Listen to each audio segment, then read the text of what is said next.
5 seconds.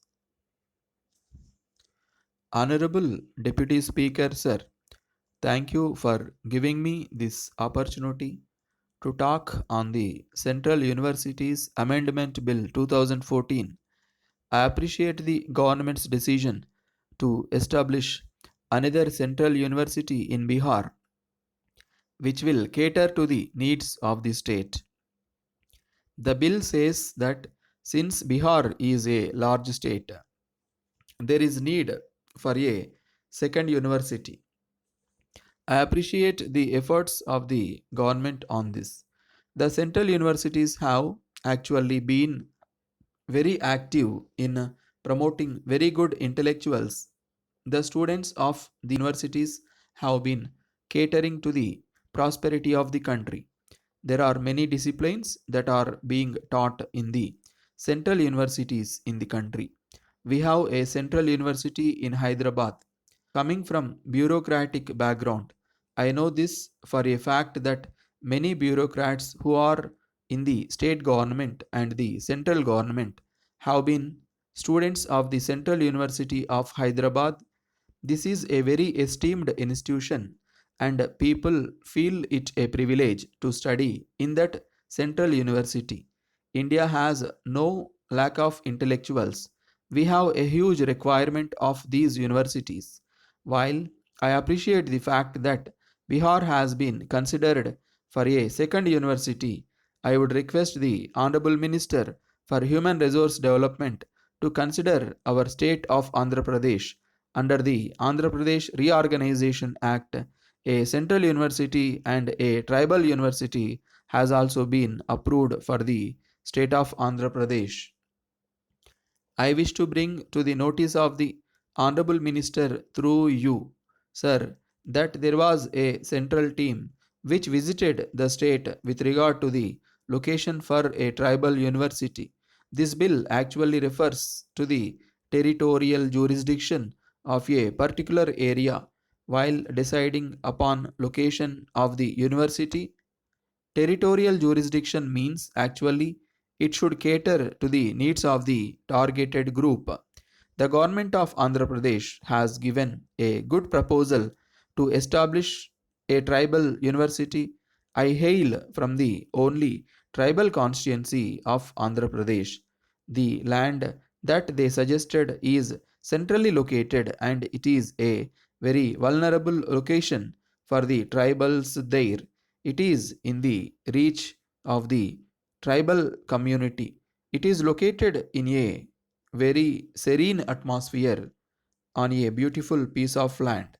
Our Honorable Minister for Civil Aviation here is ready to offer a land of 2000 acres to the government for the establishment of this university.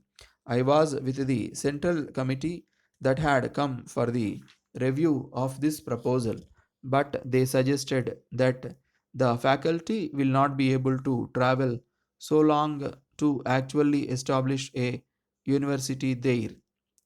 They were concerned about the infrastructure available there. I want to bring to the notice of the Honorable Minister that infrastructure automatically develops once the university comes up there in that tribal area which is now being completely neglected. The name itself suggests that it is a tribal university.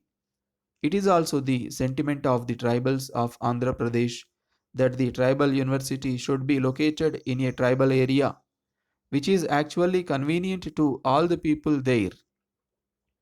Hence, I take this opportunity to urge upon the Honorable Minister to kindly consider the location which our Honorable Minister has given that will be accessible to the entire tribal community of Andhra Pradesh. Not only that, sir, there are many intellectuals, students who have been neglected, and many tribal students want to study in the central university so that they will also become assets to the nation. Hence, I would request the Honorable Minister to kindly consider this proposal. Thank you, sir, for giving me this opportunity. Dear sirs, We beg to inform you that there has been of late considerable delay in the transit of our goods. This brings us several difficulties. We do not get goods in time. If we have no goods, when there is demand for them, we are undone. The delay in transit, moreover, affects the prices of goods. You know that the market price fluctuates from day to day. If prices fall by the time the goods are delivered to us, we shall have to incur heavy loss. Lastly, delay leads inevitably to shortage and demand of goods. A few months back, the transit from Chennai took only a week, but now it takes nearly more than 2 weeks. We cannot account for the delay. Kindly consider our position and do the needful to ensure quick transit of goods. While on this, we cannot help referring to the allied subject of safe delivery of goods. Some of the articles sent by railway parcel, though well packed and with the clear instruction to handle carefully, we are sorry to note on receipt are found to be seriously damaged. Undoubtedly, this is due to rough handling in transit, for which the railway is responsible, as the goods are booked only at the railway risk and damages are recoverable from them. This could be avoided by proper and timely checks, hoping to get a favorable reply and remedial measures in future. Yours faithfully.